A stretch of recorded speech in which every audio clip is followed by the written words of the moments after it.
Oh my God. Look at that massive, massive pimple. Who gives the shit?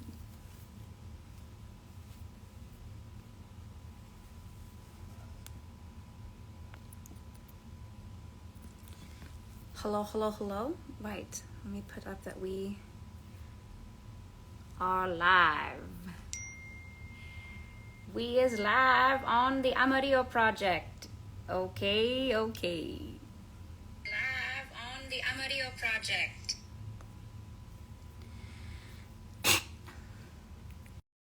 Sorry, I was turning my notifications off. Okay.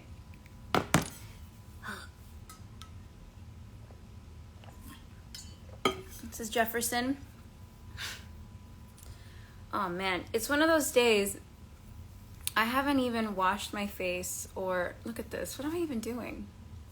Now I look like I look like Harry Potter right now, and I don't give a shit. Wow, I am growing my hair out. My goal is to make it come here. So let's push you back. This is Jefferson. I had to twine him because he's a big boy. He's a big boy. But wonderful. Thank you all for joining. Yeah, in New York today, it was one of the most beautiful summer days, I think, because we're heading into close to being autumn. He is taller than me. He's about 7 feet tall. He's a big boy. But yeah, it was a beautiful day. It rained. Now it's nice and sunny. Oh, the Olympics are starting. Great. I mean, I'm very excited about that. Thank you all for joining. So today we're going to do a quick 15-minute meditation and then watch 2 very, very quick videos of Paul Coelho, who was the author of The Alchemist, one of my favorite books, and on the Oprah Network. So yes, man, I'm actually very excited for spooky season. It's the best time of the year.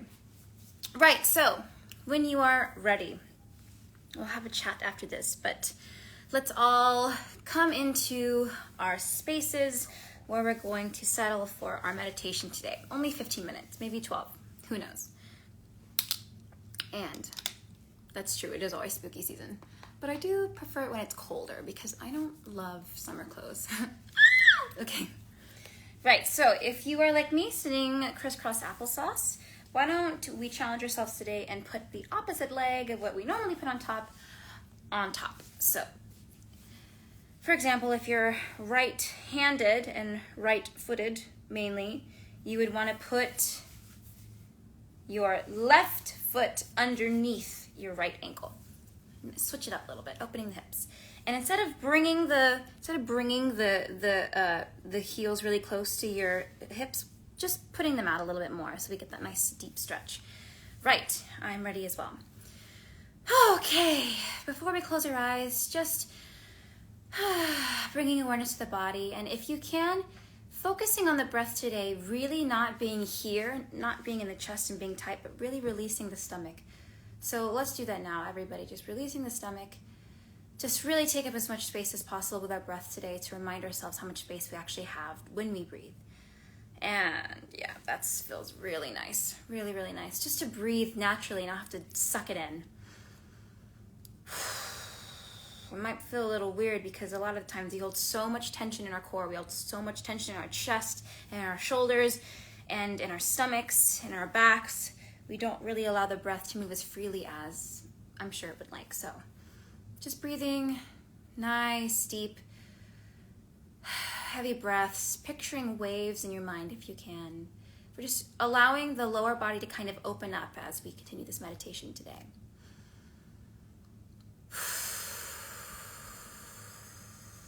On your exhales, really making sure every inch of air gets released all the way to the end.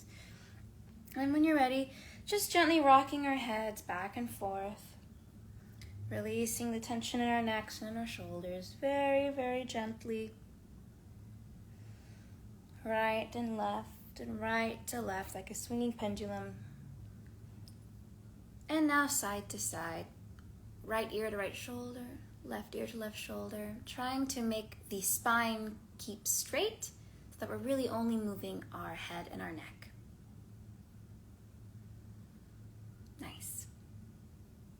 And now looking to the right and looking to the left and looking to the right, back and forth.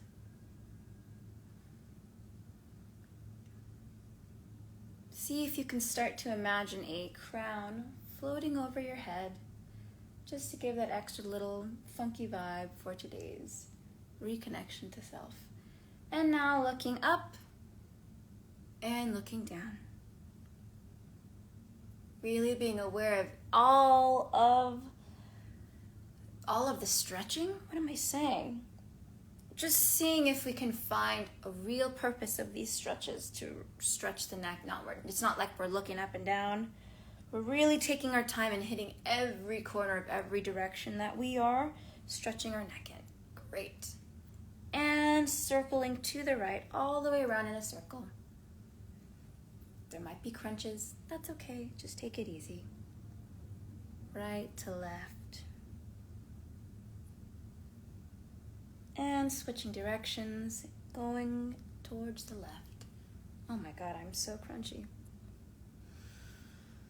Don't forget to breathe. Nice. Last one. And coming back to center. Now next we're going to roll our shoulders back. Really feeling that circle direction, hitting every part of this roll back as we can. Not sucking the stomach in, but really letting it all hang out, baby. No tension right now. We don't need that right now. We have enough in our daily lives. And scrunching our shoulders to the front, making big circle shapes. Starting to feel the upper back start to warm up. The shoulders and the lower neck and the neck. And reaching our hands up in the air, fingers clasped, stretching as high as you can and leaning a little bit to the right. That's right.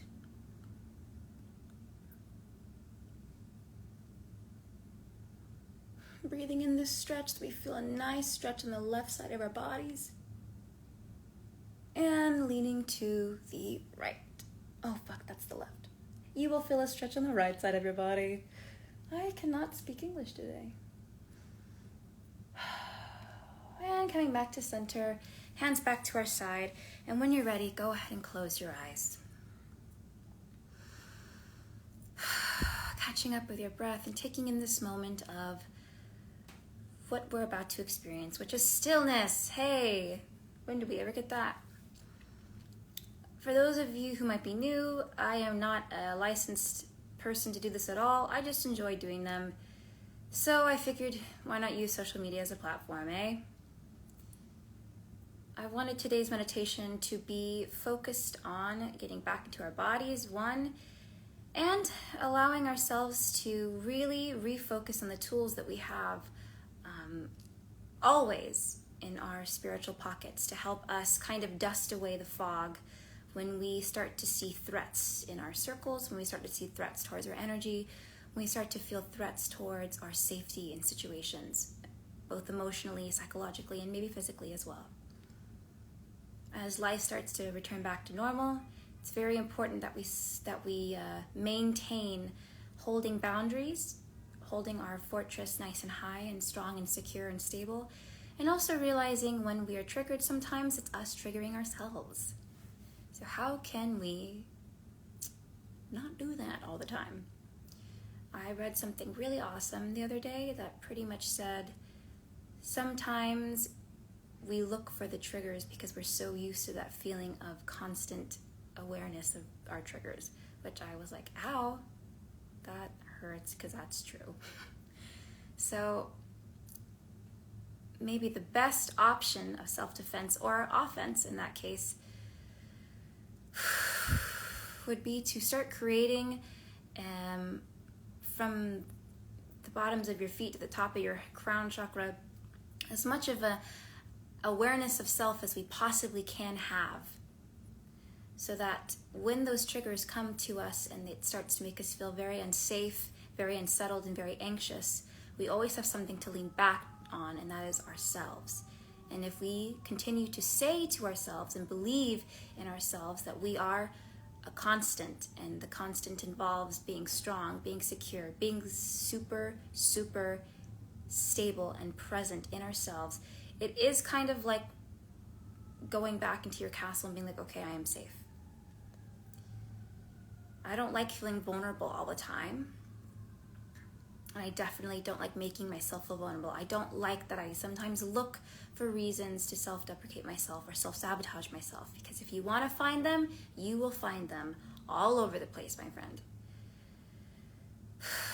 Continuing to breathe. We're breathing in our mouths and out of our mouths today.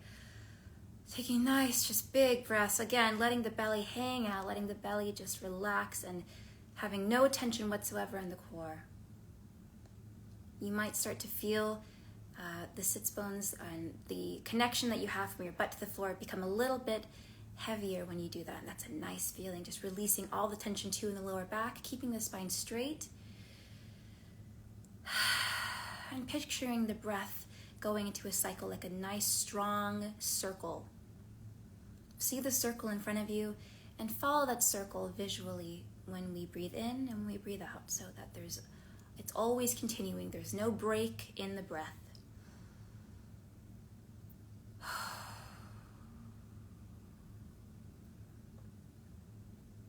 Releasing tension in your forehead, releasing tension in your eyelids. We don't want to scrunch the eyes closed, we just want them to close gently. Releasing the tension in the cheeks. Releasing the tension if you're holding your tongue to the top of your mouth. That frees up so much space to give ourselves those nice big breaths.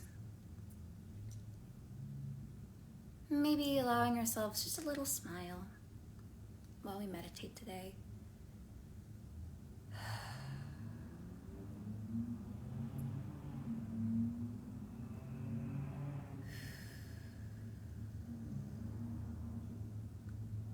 Meditation for me is not to quiet the mind, but to really acknowledge what thoughts should have space and what thoughts really shouldn't.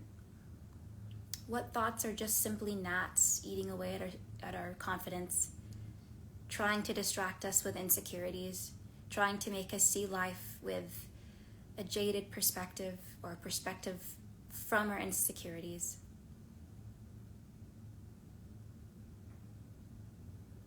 I want the perspective of a goddess, so I want to seek those thoughts today. I want to hold on to those thoughts today.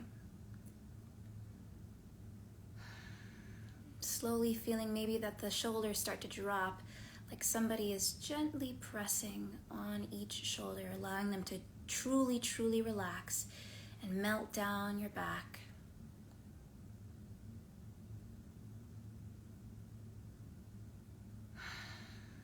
Beautiful. And I want you to take stock in how you're feeling right now, how your body's feeling, how you are feeling. How's your day been? Maybe you're going through some of the social interactions you might have had, or the thoughts that you might have had that you might regret having or thinking. But instead of that, why don't you focus on 3 things that you're proud of doing today, or proud of thinking about yourself today? 3 things. Think of these things while you continue to fill your belly up with that nice juicy breath. Always keeping that circle shape, and imagine the breath really going in that circle direction so that there's no break in the breath, but just 3 things that you're proud of yourself today.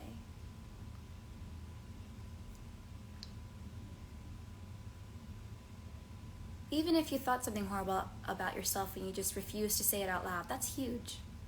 That is something definitely to be proud of. For sure. 3 things.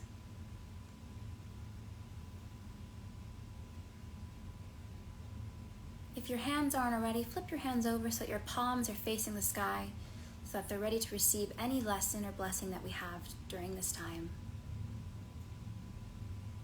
We want to keep this vibe, we want to keep this feeling in this reconnection with ourselves, this moment of really authentic presence with ourselves, just really open. So that any thought that comes our way, we can see it kind of like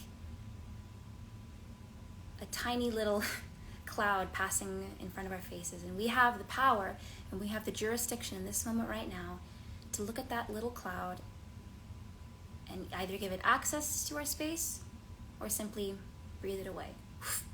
No, we don't need that. This is what I like to call a mountain meditation. Because when we close the eyes, sometimes cutting off that our sight, we're able to kind of feel things in a 10 times a scale of normal life. So in real life, I know I'm 5'3", but sometimes when I close my eyes and come back to this moment in these meditations, I can allow myself to feel like the tallest mountain I've ever seen. And it makes those big thoughts, those big demons, those big insecurities that sometimes tax away at my energy and tax away at my joy for life, it makes them turn into the smallest grains of sand. And all of a sudden they become so unimportant and non-essential. And that's a really nice feeling to have. See if you can connect with that visual for yourself. As you sit in this position, taking this special time out of your busy day to show up for yourself in this way, see if you can start to feel like, just like that, like a large mountain. Unmovable, unbudgeable.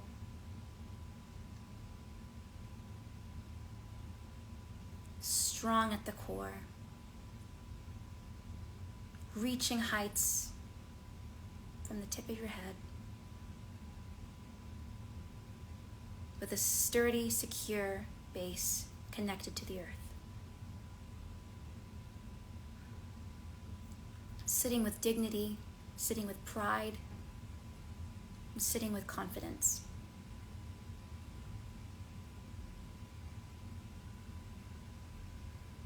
And with every breath that you take,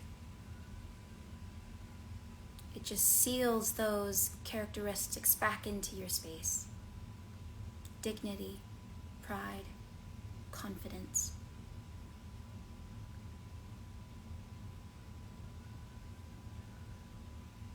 And let's throw another important word in there, joy.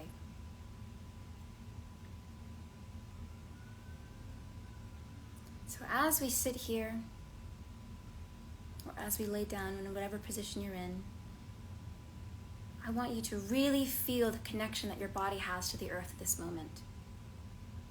And I want you to feel that vibration rising up in your body, entering your bloodstream and hitting every part of your body. To the tips of your fingers, feeling the power there.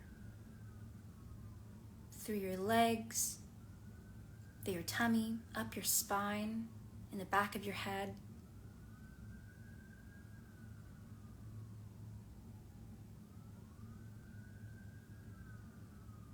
This power that we always have is another constant, something that we really can't get rid of if we tried.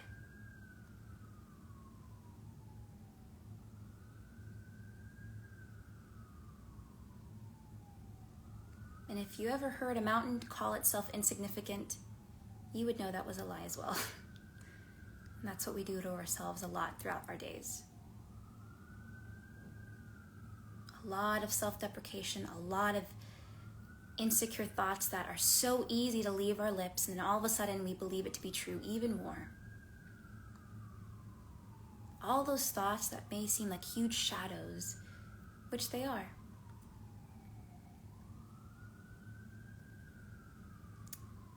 Right now they're just specks of sand at the base of where you're sitting and where you're connected to the earth. In scale, looking at that little piece of sand and feeling the dignity, the pride, and the confidence and the security you feel now as a mountain, as a human connected to the earth so powerfully, we can see from this perspective how genuinely insignificant those thoughts are and how false they are. Just take a second and imagine that tiny bit of sand in your right hand.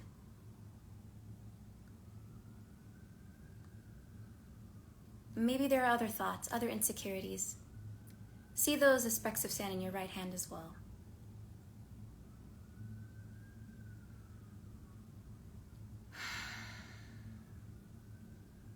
Let's all take a collective breath together, in through the nose, all the way up, and exhaling through the mouth, all the way out, keeping that circle shape, in through the nose, and out through the mouth. One more, in through the nose, and out through the mouth.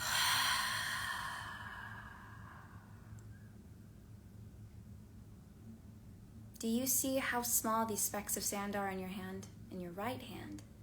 All of those thoughts, all of those insecurities, all of those ways that we have toxic behavior to ourselves and to others because we think we don't deserve the best, and we ultimately do. Look how small those bits of sand are in our hands. This feeling of dignity, pride, confidence, and security are all feelings that we have at all time.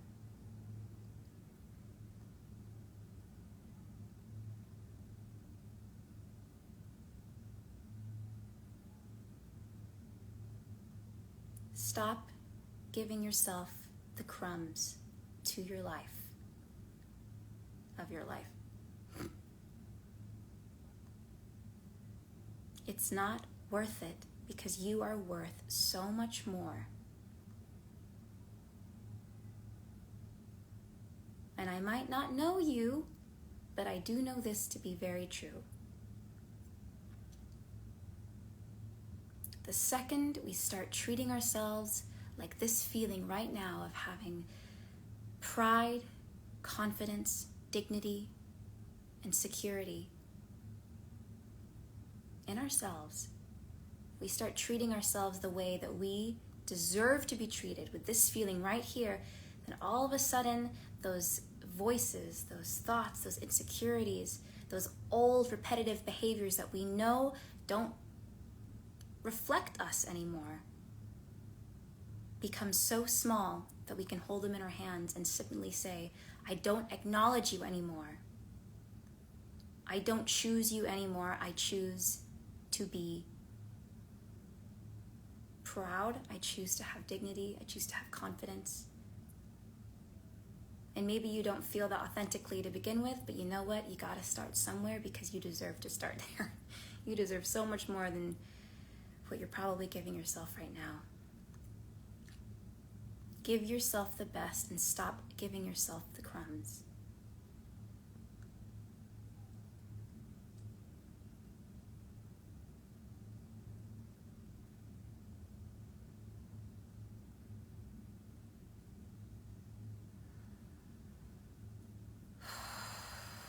Beautiful, everyone.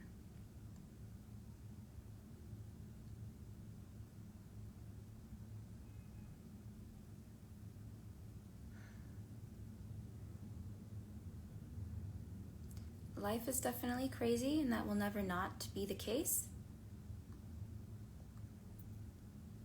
So in a life of inconsistency, I think the strong option is to stick to the constant. And that is ourselves. Our emotions might be inconsistent and our moods might swing and our days will definitely not look the same, but having this feeling right now of feeling tall and feeling proud and feeling confident, I want that to be my constant. And it's not an unreachable goal. It's something that we all already have. We just have to find it again. We have to just hold on to it again. We have to choose that again. We have to speak that again. We have to fall back on that again. We have to love ourselves very hard again.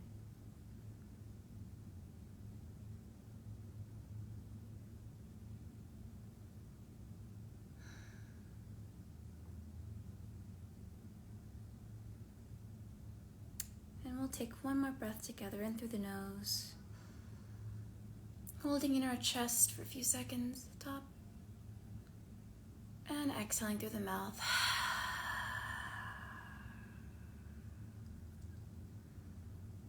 Keeping this feeling of being tall, feeling so tall, feeling so proud to be exactly where we are right now. So if someone were to screenshot you right now or take a picture of you, that would be what you were feeling.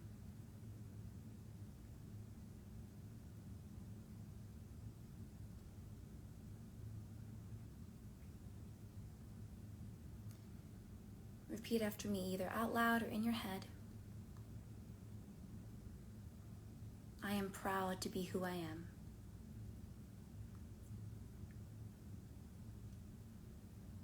I come back to this power.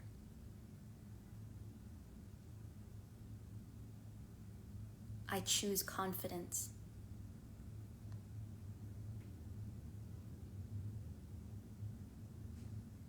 I am for myself.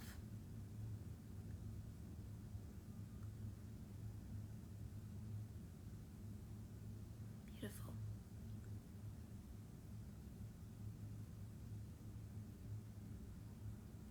When you're ready, take your time, wiggling your toes and your fingers.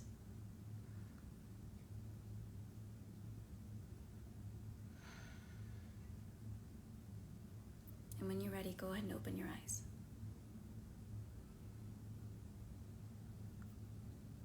God damn, my foot is asleep. My foot is asleep. Well done, everyone. Holy shit. My foot is so asleep.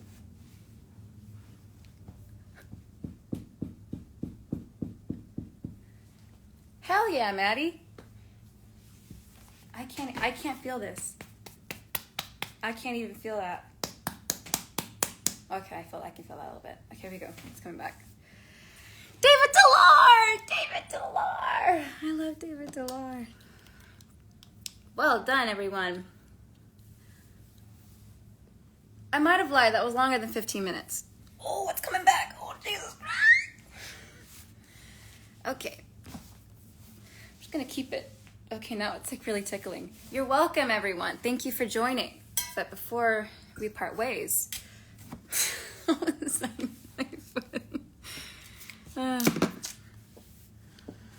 Trinity, I hear ya. Inconsistency, that's just... Somebody said, what did somebody say this to me, or I saw this on Instagram, but they said sometimes the things we can't... What did they say? God damn it. We should probably... Am I okay? Oh, Jesus. It essentially said, we are not who we think we are, if that makes sense. Like, the things that we think about ourselves, like, that doesn't define who we are. In fact, okay, let me just play this video, because this is very helpful. So I'm going to turn this around, and we're going to do this. Oh, shit. That's backwards, isn't it, for you? Oh, God damn it. Okay, give me a second. Let me get my shit together. Okay. Yeah, I get what you're saying about the inconsistency thing, because it has nothing to do with we as humans will always feel inconsistent because we've developed this weird idea, this version of ourselves that's perfect. And it's crazy because it trying to keep up with that version of ourselves that's made up and futuristic takes us away from actually being completely present and therefore our present selves, which I was like, holy shit, I've been doing that my whole life. But I do like the idea that even though my emotions and my interests and my moods are extremely inconsistent, knowing that my qualities are constant. So do you know what I mean by that? I do enjoy that thought a lot. So let's go to this. Okay. This pimple, y'all. Okay, here we go. So, brings up this question. In Santiago's search for his personal legend, there are many forces beyond his control guiding him on the journey. I love how you say, even when they were out in the middle of the desert, and sometimes they'd have to go around some of the dunes and avoid some of the obstacles and avoid the tribes who were at war, that as long as they got back on course, they would always end up at the same place. Yeah. But that's the way our lives are. That's a metaphor for our life. Absolutely. That there are obstacles that take us out of the way, but as long as you know where you're going. Also, you say the most important... Yeah, that's actually just kind of what we were just talking about. So even though the things that, how I might feel about the journey are inconsistent, how I might feel about myself are inconsistent, the destination and the person, it's constant. Am I making any sense at all? Okay. question is to know what you want. You know, it took me years. I knew that I want to be a writer since I was young and have these megalomaniac things about being the most famous writer in the world. But it's not enough to know what you want. You have to do what you want, to be what you want. You know, so a writer implies in writing books. Yeah. A gardener implies in gardens. You know, but if you, I don't know about today, but if you talk to your father, your mother, if you are from a middle class, I want to be a gardener. Your father says, oh my son, please go to the university. Yeah. Get a diploma and you can do your gardening during the weekend, you know. But you love plants. You love the soil. You love, you know. But at the end of the day, you are convinced. And this is not good for the person who is being convinced and for the person who is trying to convince. You are creating this aura of frustration around them. Oh, Lord. Okay, one more. God, I love this one too. So this is called Remove Your Inner Thorn. And the author is Michael Singer. I loved his Super Soul Sunday with Oprah. I love Oprah. And I choose these videos at complete random selection. But I think another way that I could explain how I feel about the inconsistency thing is that I want to know who I am and why I react the way I do, why I feel the way I feel so much. To me, that is a good enough constant to battle inconsistencies in my life. And not even battle, just see and be aware of things that maybe will challenge that. Because life is so full of just ups and downs and obstacles and roadblocks and challenges and battles and also wins and also like celebrations and also incredible memories, that as long as I am making sure that I am completely aware of who I am and what I need and what I don't need, to me that's a constant. That's like a captain of a ship who knows the ship so well, yet they might not know what type of water or storm they're facing that day. But regardless, they know the ship. that's I kind of do like thinking of it like that, because I don't like thinking that I'm catching up with my life, or I'm catching up with a version of myself that's not even real. If anything, the version of yourself that you want to be is already you. You just haven't maybe seen that yet. It's just we're so taught in society that there's always a better you right around the corner, which I guess is true for always growing and learning, but are we really able to be present and grounded with ourselves at the moment and say, I'm enough right now? Are we? Yes, Amber, absolutely. It's like we get lost in the journey of introspection. We fail to be aware of what we already know. Yes, that is such a good way to put it. That is such a great way to put it. Phantom of the Paradise, 1974.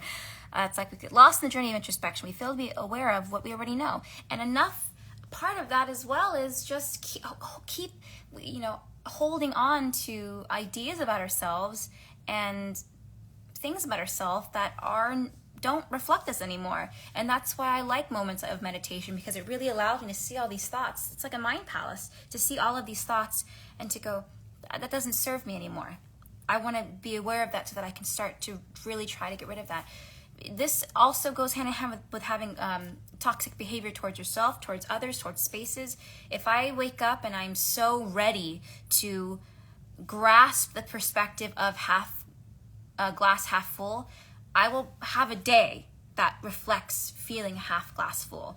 If I wake up and really try to say, I usually have the perspective of half glass full. I also am really aware of how I feel with that. I need to get out of the comfort zone of feeling this and choosing this every day, because I know that I deserve better than that. And I want to feel better in my space. I want to feel joy in my life. I want to feel confidence as I live my life and go about my journey.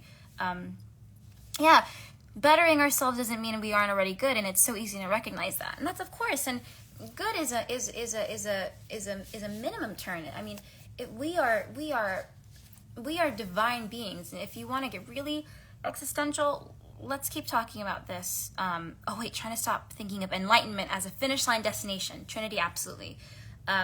It's not. It's what we are now, and a lot of the times, I understand we're talking about deeper things here, but a lot of the times it's as simple as just acknowledging that and going, oh, that's right. And then immediately trying to go in this direction of thought, rather than, oh, that's right. And then continuing to go about our old ways. Okay, so let's watch just one more. This is called Remove Your Inner Thorn. And I enjoy this one a lot. My other favorite chapter of my new favorite book, The Untethered Soul, is removing your inner thorn. We all have them, right? Yes, we do. Do you still have some thorns? Of course. You do. Okay. The spiritual journey is about constant transformation. So you were saying, imagine, can you just do this for our audience, that whole passage on imagining you have a thorn in your arm that directly touches a nerve. Can you do that? So the analogy we were using is, if you had a thorn that was touching directly to a nerve, so much so that anything that touched it caused pain inside of you. So if you walked through the woods and the leaf touched it, you weren't able to walk.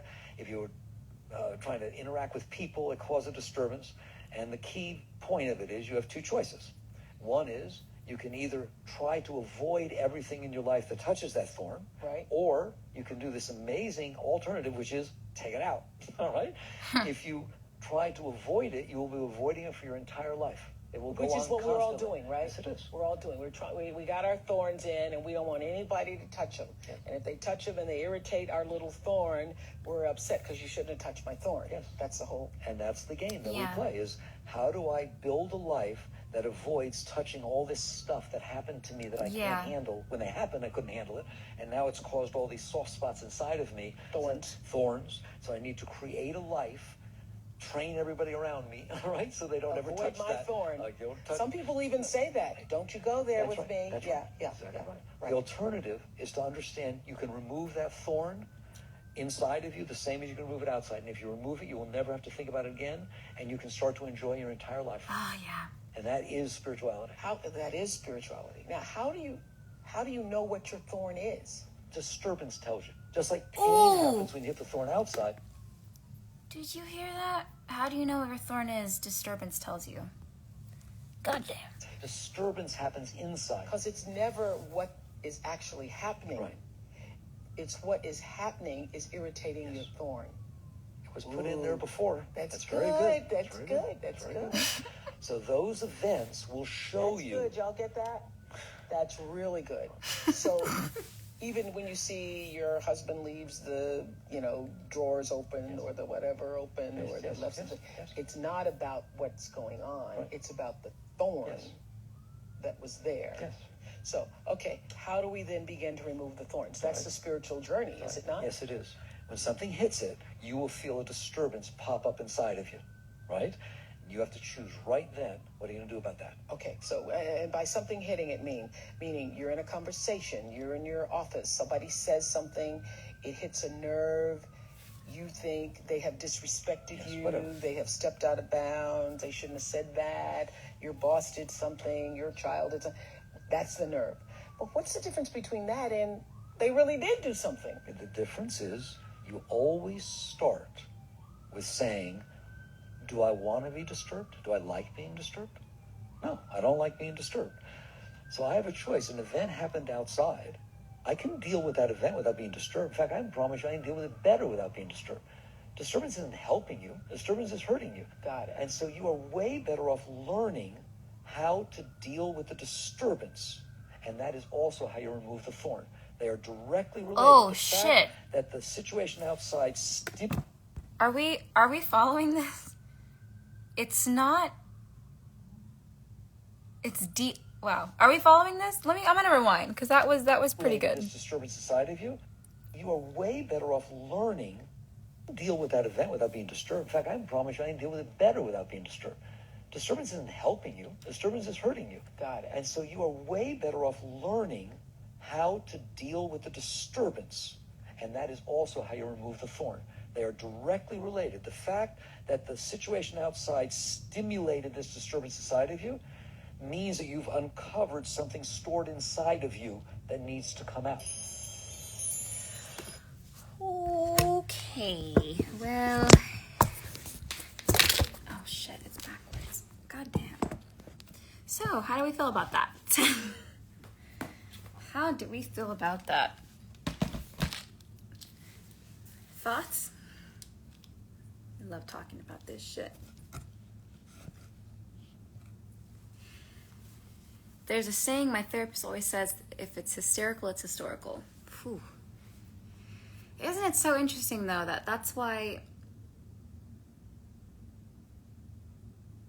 it's not a, it's true. We do, want to train everybody and change our outward situation to reflect being sensitive to what we feel on the inside, what our triggers are, what makes us anxious, what makes us feel so insecure. And it's so funny how to remove the thorn is you learn how to deal with the disturbance. You learn how, because it's funny because I know for me, I sometimes do choose disturbance because I'm so used to feeling like that. I tricked myself into thinking that that's just who I am. That's just a comfort zone for me. It's just, I guess I have to deal with the disturbance. No. Yeah, it's so interesting. That's making me think extremely weird thoughts right now. But what is everyone thinking? Because that just kind of slapped me in the face a little bit. Yeah, I'm like, I think I personally find it difficult to distinguish what is thorn and what's an intrinsic part of me and how to navigate the difference to both heal and help myself. I think you're ready on a pretty good track there. I think for him, he was saying that that something that disturbs you. So something that genuinely, I think what he's saying is a trigger. That's something that triggers you. And I don't think he means, intuition or gut. I think that's the more intrinsic part of us. I think what he's talking about is something that disturbs the soul, because when we are disturbed, it has a long-lasting effect on us. And a lot of us are dealing with disturbances that have been disturbing us for so many years.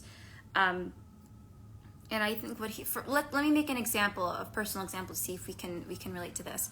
So, what's a personal example I can share that might be across the board?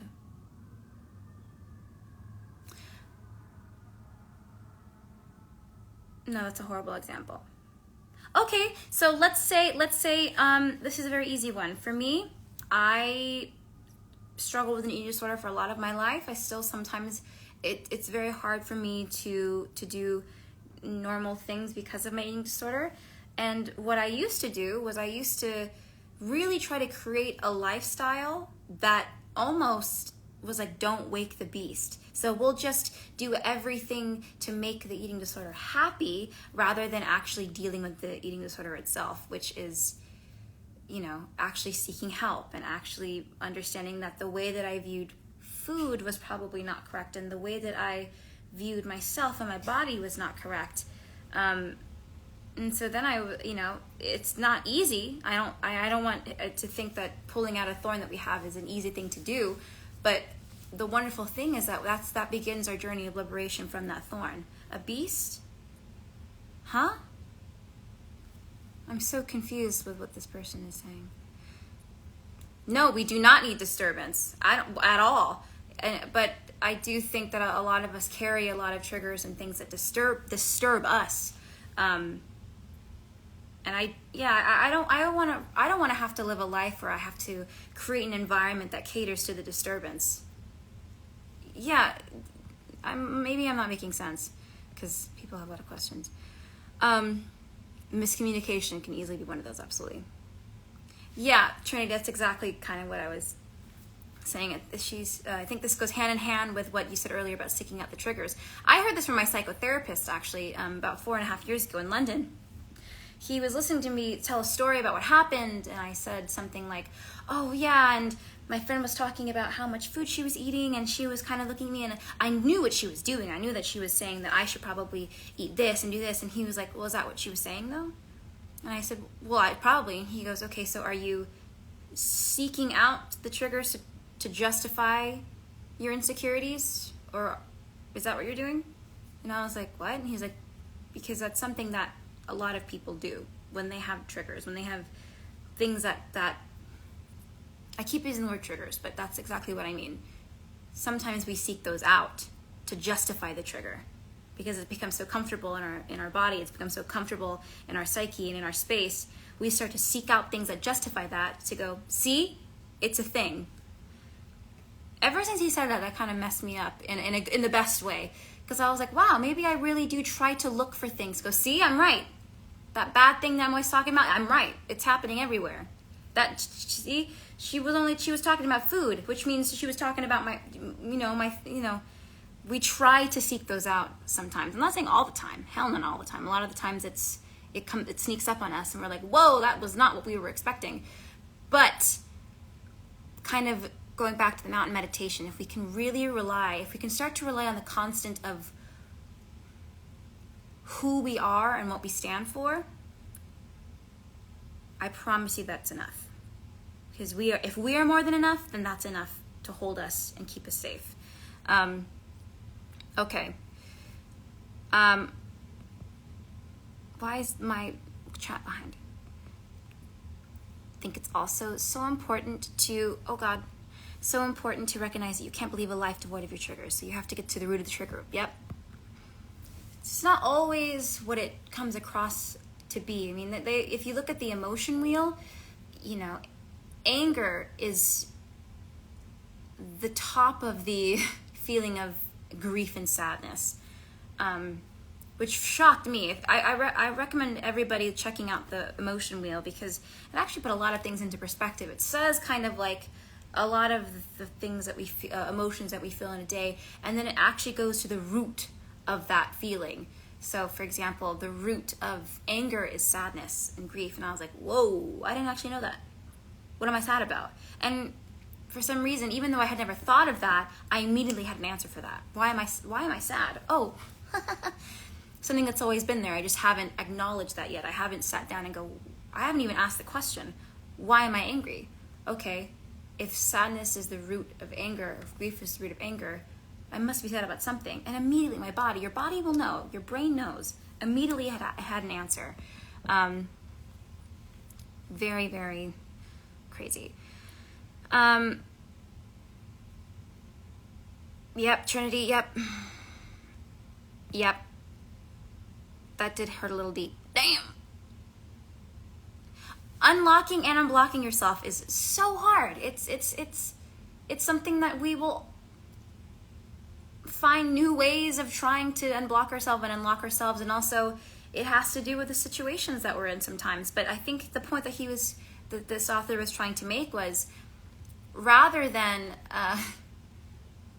make the situation reflect what's going on the inside, why not just remove the thorn, acknowledge what it really is that you need to become aware of in yourself. Whether that's, oh, I'm responsible for that. Oh, this was something that happened to me and it was horrible. Why I need to actually sit and deal with this. Or I'm not treating myself the way that I say that I'm treating myself. Or I'm letting people disrupt and break down my confidence. I'm letting that happen. Why am I friends with these people? Or I'm forcing myself to live a lifestyle that doesn't actually reflect who I am as a person. It is a really deep thing of sitting there and going, oh, this doesn't feel right. And I feel like if the more that we can try to have moments of reconnection, the easier it becomes to notice disturbances, even if they're really, really small. Yeah, it's very important. I mean, that's what being accountable is. Trinity says, I really know the toxic shit I do. It's just adjusting that is a difficult thing. Our behavior, because we do it so much, so repetitive, it means that we have to create a new behavior, and we have to keep repeating that behavior in order to cancel the other one out. So, the moment I start to realize I'm speaking the horrible thoughts I have of myself out loud, I have to combat that with doing the exact opposite, speaking things that maybe I don't believe at first, but I know them to be true. That's the hardest thing I had to learn, is go, I might not believe this right now, that I am beautiful and that I'm worth it, but I know this to be true. And the more I say it, the more it'll come back to me. The more that I can speak life into my space, I want that to reflect that. Because it always starts with us. We're the ones that coexist and go into the spaces and places of other people. I don't want to have to avoid certain places because I know that I'll be aggravated there. I would rather understand my aggravation, understand my grief, understand my insecurity, so that I have freedom to do whatever the fuck I want to do and be accountable for myself. Because I don't want to have to blame others. People are going to annoy you, people are going to piss you off, people are going to do horrible things to you, but I want to have accountability for myself, so that I'm not blaming the world for how I feel, and I'm not blaming myself. I'm just going, that doesn't need to be there. That snuck in, or I did feed that, didn't I? That's okay. Let's get that out of here and replace it with something that speaks life back into my body, into my space. Someone said something. Do you have any tips on trying to stay authentic? I don't know. Authenticity is something that you feel or you don't feel. There are days when I'm just like, I say I'm being authentic and I know that I'm fucking lying. And there are days when I say, yeah, I feel really good about that. And I know that's a really authentic, truthful statement. We're actually really good bullshit sniffers. Humans are. I just think that we need to, it's just like, using your body, using muscles. The more we can use these muscles and train them, they're easier to use. So for me, looking at people who suck energy and looking at people who are narcissists, and it teaches me two things. It says, ooh, I don't want to be around those people, and if I have to be around those people, I know how to deal with it, because anything they do and say, even though sometimes it's really offensive and really mean, I know it has nothing to do with me. The more I kept saying that, and that's one of the 4 agreements, don't take anything personally. The more I kept saying that, and going, ooh, their action really hurt my feelings, it slowly turned into, ooh, that person's really having a bad day. That has nothing to do with me. Even though they might be trying to make it personal, who cares? It's them. That has nothing to do with me. Other people's actions has nothing to do with me. I gotta stop thinking things personally. The more I kept repeating and that's the word. Repeating that thought and repeating that thought to behavior cycle for myself, that became a pattern. And I want that to be a lot more stronger. But that's just another example. That's good. Crying is always, to me, I love crying is a great thing. And also today is a full moon. It's an Aquarius moon today. And so maybe do something fun. I don't know if you where everyone is tonight, but I'm definitely going to go onto the balcony in a little bit and maybe paint. I have a painting I need to finish before I go back to work, so that'll be a fun thing to do. I struggle being around people, to be honest, partially because of my own insecurities at being perceived as a person and because interacting with people is so draining for me. Totally understand that. I recommend that everybody go, even if you don't want to read it right now, go check out what the 4 agreements actually are. I always talk about this book. But one of the agreements, 2 of the agreements, is don't take anything personally and don't make assumptions. I think those 2 go hand in hand because I used to all the time assume that people were thinking of me the same way I think about myself. And that made me not want to see anybody, meet anybody new, go to any spaces where there were people that I didn't know, because I was assuming that these people were going, who's that? She's saying or thinking things that I think about myself, which is just, again, that's a disturbance. That's something that we need to sit down with and go, I don't want to have to not go anywhere that I genuinely want to go because I'm scared that someone might think of me the way I think about myself. To me, that's a direct reflection of I need to change the way I think about myself. Because people will be assholes. People will always be assholes. I'll be an asshole. We're all going to be assholes and do things that offend each other. And you know what? That's life. You can't change what other people think, do, or say to you. What you can do is create a space that you bring with you that is so powerful and present and confident and so beautifully crafted by you and your intention for yourself that even if you see that your bullshit-ometer is so strong, you go, that person's insecure. That's okay. That has nothing to do with me. I can just treat him with kindness. Kill him with kindness. That's really difficult. I'm not saying I'm making it sound like it's so easy. It's not. It takes, it's a lot of learning and a lot of repetition and a lot of heartbreak and a lot of giving up and a lot of going back to your old ways because it's easier. But the old ways that I used to have really poisoned me, and they made me feel like I couldn't do anything. I had a very short list of things I could do. So I don't ever want to feel like that. Life is too short to limit ourselves like that because of our insecurities. Because if we keep reminding ourselves that our insecurities, it's okay to have insecurities, it's normal, but they're not true.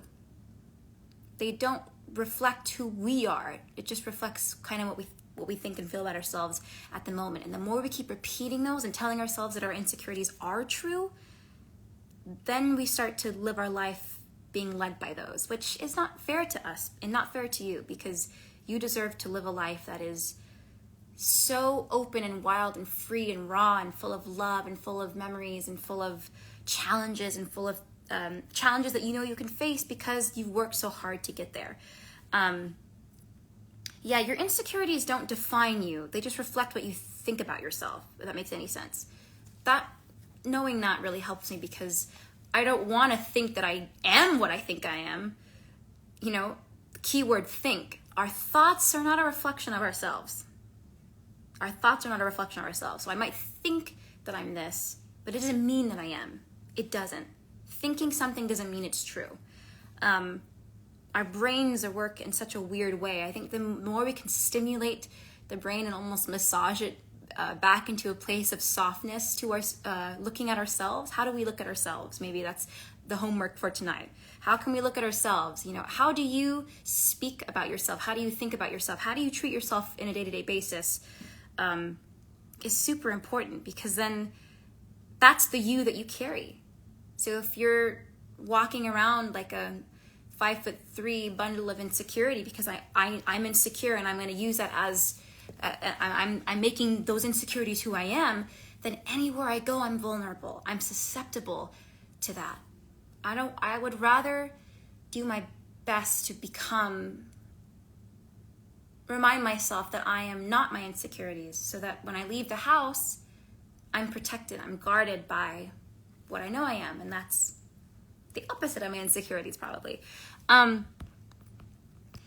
myself just sitting with feelings a lot and doing my best to recognize that they're temporary and they will pass. Not sure if it's removing a thorn, but I think being aware of them is a start. David's legend, by the way.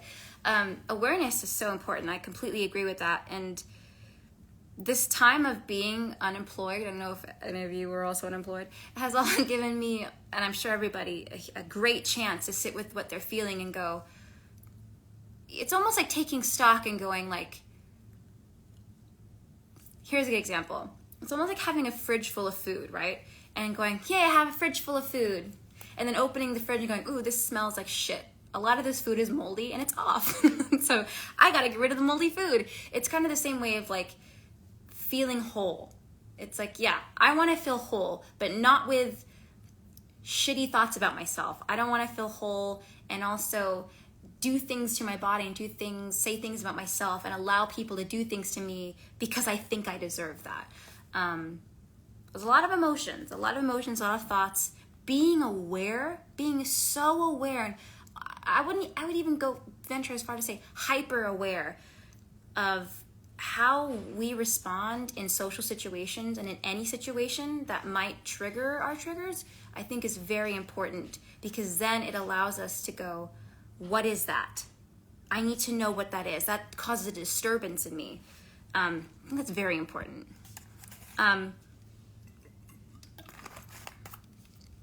Retraining your brain is a full-time job. And I will say a really great way to get out of our thoughts is to speak life back into your space. I say this all the time. There was a point where in pretty much every mirror in the house, I was writing angel energy, because I don't know, for me, that was a phrase that made me remember who I was. I'm not saying like I'm an angel, but yes, that was Reeve Carney.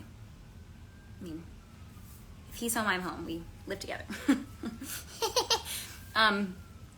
It's just a phrase that I feel like is so powerful to me and made me feel, reminded me of who I really was. So I put it everywhere, angel energy, angel energy, angel energy, because I would look at that and go, that's it.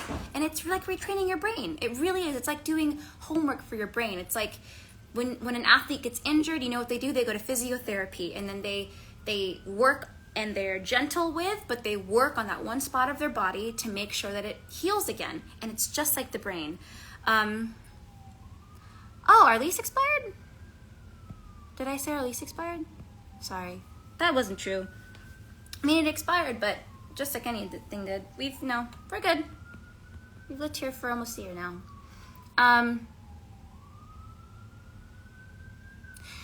Amber, yes. It's also worth asking yourself if you would judge another person so harshly for the same things. It's all, it's crazy. It's a simple question. How do we see ourselves? It's as simple as that, to begin the journey of true awareness, because I bet you if you really sat down and let that question sink in with you over a course of a week, to give yourself time to go through different circumstances and different feelings, different energies, and different moods, you would start to really track what you actually thought about yourself. And also, there's probably hints if you really track that, because I've done that before. You will definitely start to see a really big pattern on what you really need from yourself. That's a really, I was going to say fun. It's not very fun, actually. It's really, really, it's really hard exercise to do.